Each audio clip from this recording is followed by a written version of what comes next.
রাত্রে যখন ঘুমাবে বস্তার মধ্যে ভালো করে প্যাক করে নৌকার মধ্যে কি করব, চাপিয়ে নিয়ে নদীর ওপারে জঙ্গলে ফেলে দিয়ে আসবো।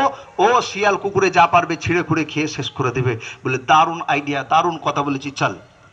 গভীর রাত্রে কি করেছে, বউ আর ছেলে, নিজের ছেলে মাকে এইরকম করে বস্তায় ভরে প্যাকিং করে বেঁধে নৌকায় চাপিয়ে কি করেছে, ওপারে নিয়ে চলে যাচ্ছে।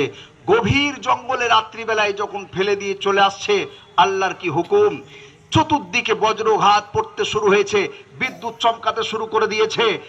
আর মা আর্তনাদ করে কাঁদতে শুরু করেছে, বলছে আল্লাহ, বুড়ো বয়সে আমি তো মরে যাব, আমার কোনো দুঃখ নেই, এই সন্তানের আমার বাবা নেই, এর মাথায় হাত বোলাবার কেউ নেই। আল্লাহ তুমি আমার সন্তানের রক্ষা করো, হেফাজত করো, সুহালে যেন কি করে বাড়ি পৌঁছে যায়।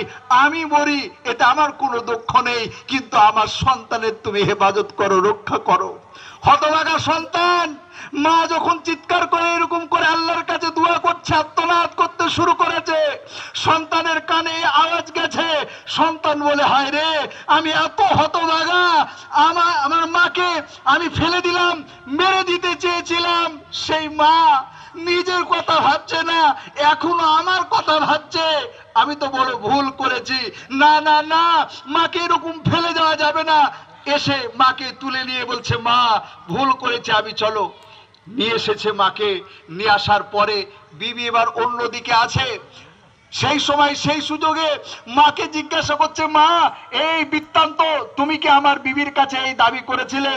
তখন বলছে, বাবা না রে, তোর মনে কষ্ট হবে বলে সে এতদিন আমি তোকে বলি নাই, নিজের কষ্ট নিজের বুকেই দেবে রেখেছিলাম, চাপ দিয়ে রেখেছিলাম।